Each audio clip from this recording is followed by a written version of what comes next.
Vectors were invented in about the mid 1800s, I believe, and it's an extremely useful piece of mathematics that's found great usage in physics, but also in mathematics. We study vector forms and things like that in vector calculus in mathematics, but physics makes a tremendous use of vectors. So what in the world is a vector? Well, in the very simplest form, here's what a vector is.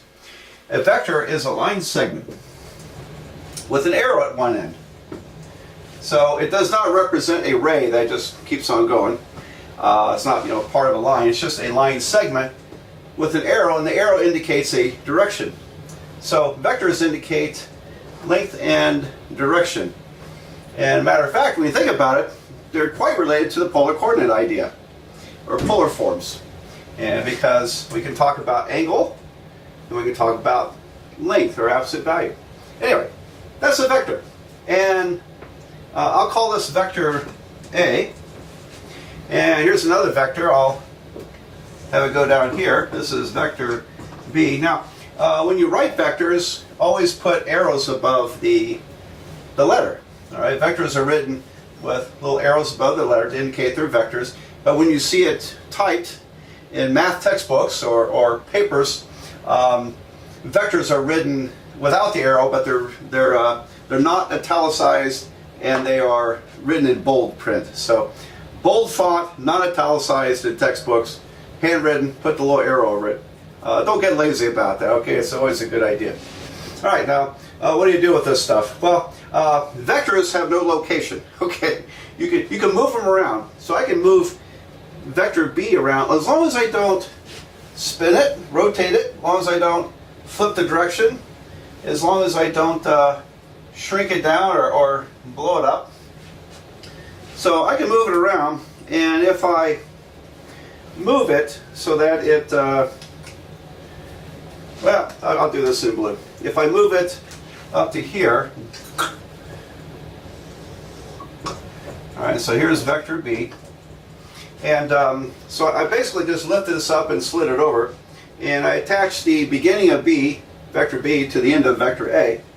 And the vector that results from this, called the resultant vector, goes like this. And we call this A plus B. So that's how you add vectors. It's a geometric addition of sorts. So this vector linked to that vector results in the resultant vector A plus B. That's vector addition. And you could also think about vector subtraction. So if I had A plus B, and if I reversed B to go in this direction, I would have minus B. Then I would have equal to A. It's kind of, you can play with this and define a vector of subtraction as well as vector addition. So that's may seem a little crazy for you, but I'm going to raise to the board and show you this in action. I want to illustrate vector addition in the xy plane. So we're away from complex numbers now. We're back to the xy plane. And if I connect a vector from the origin to the point 3, 2. So here's 1, 2, 3, 1, 2, 3, 2. If I connect those and put an arrow, I'll call that vector A. And A, it can be represented. We represent it in two different ways. A is 3i plus 2j. 3i plus 2j. And I think that's how most physicists like to do vectors. I like to do it this way too, in ij form. If you're in 3 dimensions, you do I, j, and k.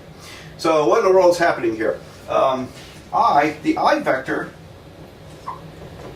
is, we call it a unit vector. It has a length of 1, and it goes from left to right, horizontally. So it's pointed at 0 degrees. That's the horizontal unit vector. And there are 3 of them here, I plus I plus I.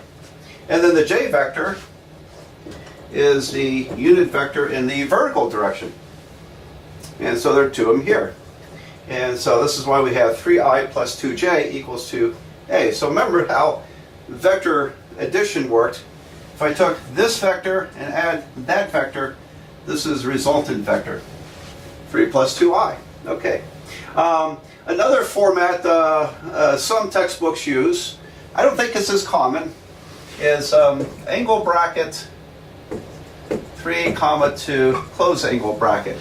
So if you use angle brackets, there's nothing wrong with that. And but don't write them as parentheses. Okay. If you write 3 2's in parentheses, you're indicating a point, not a vector. So you have to use those those funny brackets there, angle brackets. So A is 3 plus 2i, or 3 comma 2 in angle brackets.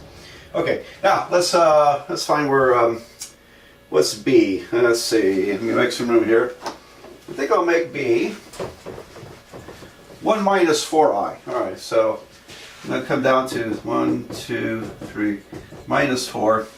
1 comma minus 4 is down here. And so we'll call that vector B. B. And you think of vectors as a change from start to finish. So we go over 1 unit, that's 1i, and then down 4 units, that's minus 4j.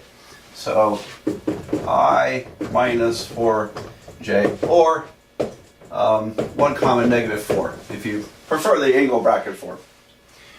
Okay. Now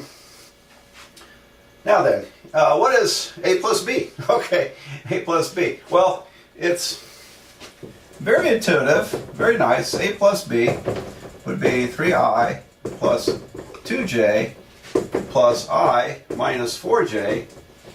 And I'll just put these in parentheses just to distinguish A and B. But what would be the sensible thing to do? It would seem like you would just add common terms, right? Like terms. So 3i plus I is 4i. And then 2i minus 4i is, I'm sorry, 2j minus 4j is minus 2j. Alright, so where is that on our picture here? Here's 4 and negative 2. So I'll do this in red. Let's see, 4, negative 2 is here, so I'll connect those dots. This should, if all went well, this should be A plus B. Alright. Well, if you connect the end of B with A, it'll take you to there. Or if you take B, connect it to the end of A, it'll take you there. So here is A and here is B. So A plus B or B plus A gives you the same resultant vector. Very nice, very nice. And so it's nice to see this with numbers, how this works. But bear in mind that I placed them starting at the origin just for convenience. But you can put vectors anywhere you want in a plane. Doesn't really matter. Okay, so we're going to explore some things to do with vectors that are quite useful, and this is the type of idea that really got the physicists excited, because this addition of vectors mimics the addition of forces in physics. And so strangely, before anybody knew anything about vectors, physicists latched on to complex numbers as a way to calculate addition of forces in the plane. And so adding complex numbers is very much like this. So if I had 3 plus 2i, I being complex number I, and what's the other one? 1 minus 4i, then I would end up with 4 minus 2i. So substitute the complex plane here and it looks the same, doesn't it? Looks the same. Adding complex numbers is the same as adding vectors in the geometric sense. So physicists like that. They use that. Starting around 1800, they did a lot of computations of that, but they had a real problem in 3 dimensions. They couldn't figure out how to come up with a 3-dimensional number system. And the reason is because there is no 3-dimensional number system. And in 1840, a British physicist, Hamilton, figured out that you could adapt a 4-dimensional number system. A subset of that would be a 3-dimensional system. I know it sounds kind of weird. And then they were able to do 3-dimensional addition of forces.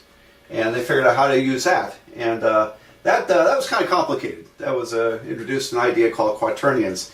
Well, fortunately, someone, I don't know the history of this, I know I should look it up, but someone not long later came up with the idea of vectors, and that kind of bailed out the physicists, and they were able to apply vectors in any number of dimensions quite nicely. All right, so we're going to see some examples of where vectors can be used to add forces together, combine forces. We can, let's say, computation allows us to find the angle between vectors. What is this angle between A and B? We can figure that out using vector type algebra. And we'll also take a peek at the physics notion of work, and using some physics, some vector calculations. So anyway, a lot of just you get your feet wet with vectors in here, and well, let's just go on from there. I'm going to start showing you some applications of this.